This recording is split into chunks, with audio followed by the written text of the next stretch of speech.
वो कैसे बांकीपुर के नली गली और सड़कों को चमका देंगे, कैसे एक झटके में पूरा भ्रष्टाचार मिटा देंगे कि नली गली और सड़क के लिए जो पैसा आएगा 100% उसी में लगेगा, कैसे 1000 गरीब बच्चों को प्राइवेट स्कूलों में दाखिला दिला देंगे और उनके पढ़ाई का खर्चा देंगे।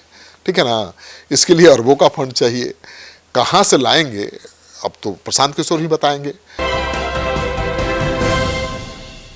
नमस्कार, आप देख रहे हैं सिटी पोस्ट लाइव और मैं हूं रवि। देखिए, पटना के बांकीपुर उपचुनाव में जनसुराज के प्रशांत किशोर ने बड़ी जीत दर्ज की है। अब ये जीत इसलिए भी बड़ी है क्योंकि उनके बीजेपी के राष्ट्रीय अध्यक्ष नितिन नवीन के गढ़ में उन्हीं के उम्मीदवार नीरज सिन्हा को 19,324 वोटों से हरा दिया। अब सबसे बड़ा सवाल, पिछले चुनाव में महज 7700 वोट पाने वाली जनसुराज के खाते में इतना वोट कैसे और कहां से आ गया कि उन्होंने बीजेपी को ही हरा दिया। अब इस पूरी खबर पर चर्चा करेंगे chief editor Shrikant Pratyush sir से। सर, ये करिश्मा आखिर हुआ कैसे?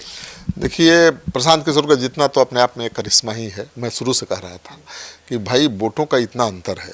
जनसुराज को पिछले चुनाव में 7700 वोट मिले थे, एनडीए के प्रत्याशी नितिन नवीन को 98,000 वोट मिले थे, आरजेडी को 46,000 वोट। तो कोई तुलना ही नहीं थी और कोई संभावना ही नहीं थी प्रशांत किशोर के जीतने की। लेकिन जो माहौल था देश भर में उसका बड़ा असर पड़ा और कई ऐसे मुद्दे थे जिसको लेकर बीजेपी के कोर वोटरों में नाराज़गी थी। तो चुनाव का नतीजा बनकर सामने आया। 36 राउंड की मतगणना के के बाद प्रशांत किशोर को 64,151 वोट मिले हैं।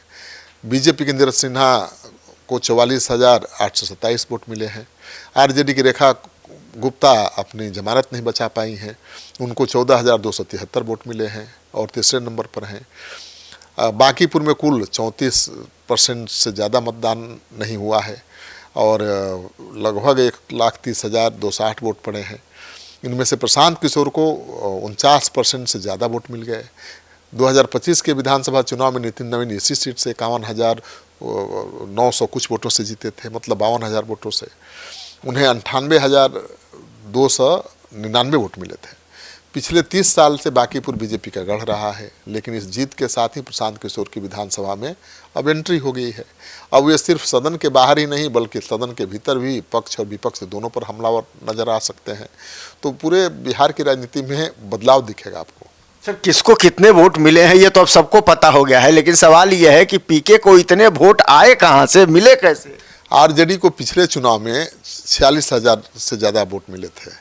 जाहिर है कि ये आरजेडी का कोर वोट बैंक था, लेकिन इस बार उसमें से 30,000 से ज़्यादा वोट जनसुराज के खाते में चले गए।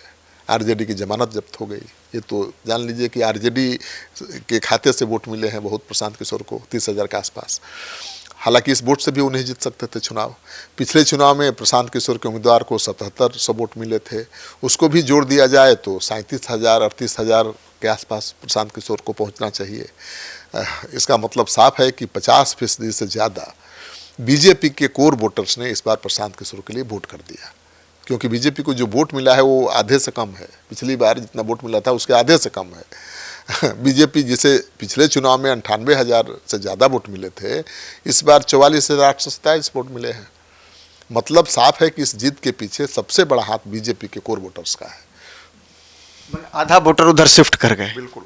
सर, सवाल तो ये भी है कि तो क्या इसका मतलब ये है कि प्रशांत किशोर को बांकीपुर से हराना अब मुश्किल है?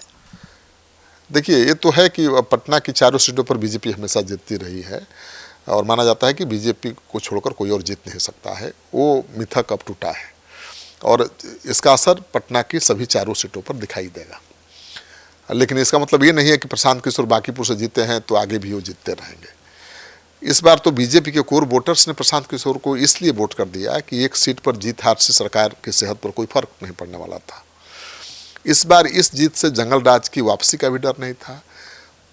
इस चुनाव में फ्री बीज का कोई प्रभाव नहीं था।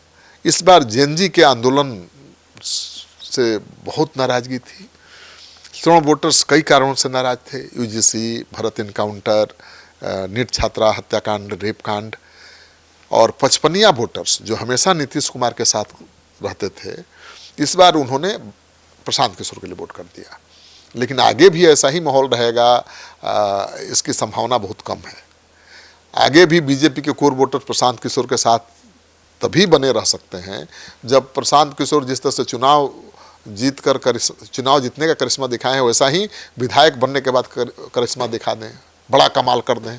बाकी पूर्व विधानसभा अलग नज़र आने लगे, वहाँ की सड़कें चकाचक हो जाएं, वहाँ के नली नाले बदल जाएं, वहाँ के गरीबों के बच्चे खूब बढ़िया नया स्कूल ड्रेस पहन करके अंग्रेजी स्कूल में पढ़ने लगें, तब तो वो अस्थायी रूप से वहाँ चुनाव जीत सकते हैं, जैसे बीजेपी जीतती रही है। लेकिन इतना आसान काम है।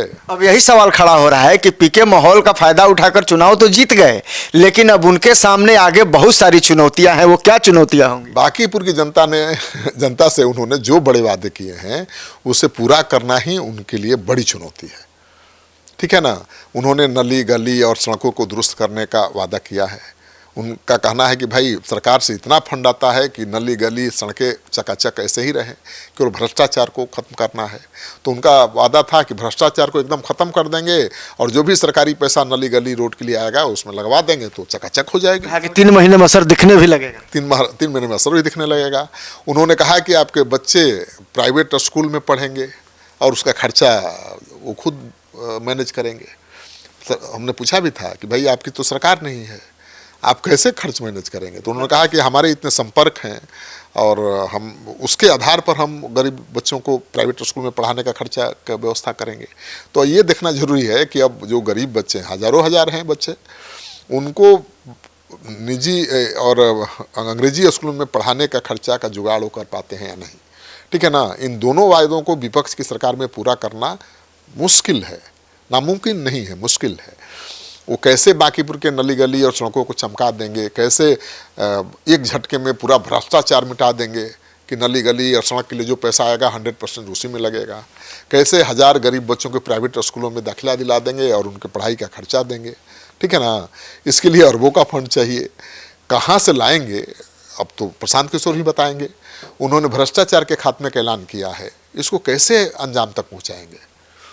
अगर अपने इन वादों को पूरा करने में वो नाकाम रहे तो अगला चुनाव उनके लिए मुश्किल हो जाएगा।